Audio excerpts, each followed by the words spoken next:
Dans le livre de la Genèse, il est écrit que l'Esprit de Dieu planait sur la surface des eaux avant la création du monde. Cette mention des eaux primitives suscite une question fascinante.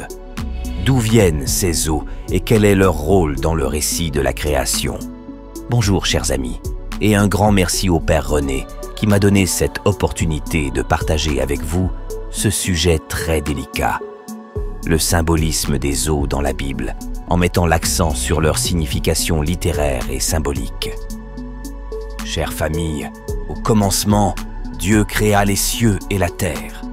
La terre était informe et vide, et il y avait des ténèbres à la surface de l'abîme. L'Esprit de Dieu planait sur la surface des eaux.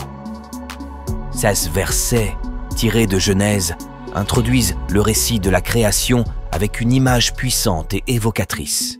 Un monde encore inachevé, couvert par des eaux profondes et enveloppé de ténèbres. Dans la Bible, les eaux représentent souvent plus qu'un simple élément physique.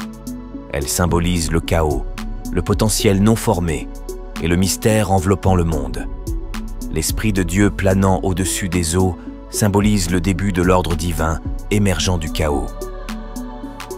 Cet imaginaire des eaux primitives nous invite à réfléchir sur les profondeurs insondables de la création de Dieu, marquant un moment où le potentiel de toute vie et de tout être attendait l'expression de la parole divine pour être formé et animé.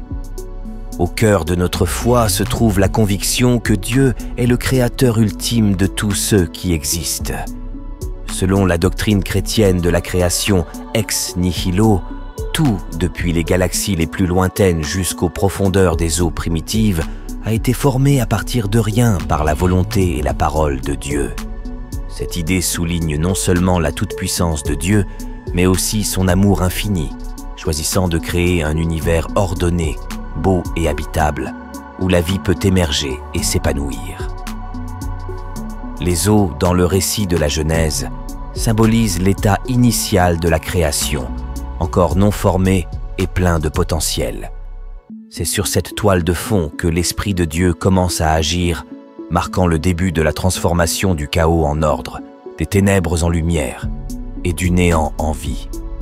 L'acte de l'Esprit de Dieu planant au-dessus des eaux est une métaphore puissante de la présence divine, insufflant l'ordre, la beauté et finalement la vie dans le cosmos naissant. C'est à partir de ce moment primordial que toute la création commence à prendre forme, guidée par la main bienveillante de Dieu. La mention des eaux primitives dans la Genèse nous invite à contempler la grandeur et le mystère de Dieu. Elle nous rappelle que notre univers, dans toute sa complexité et sa beauté, a commencé par un acte divin de création, révélant un Dieu de puissance infinie et d'amour inconditionnel.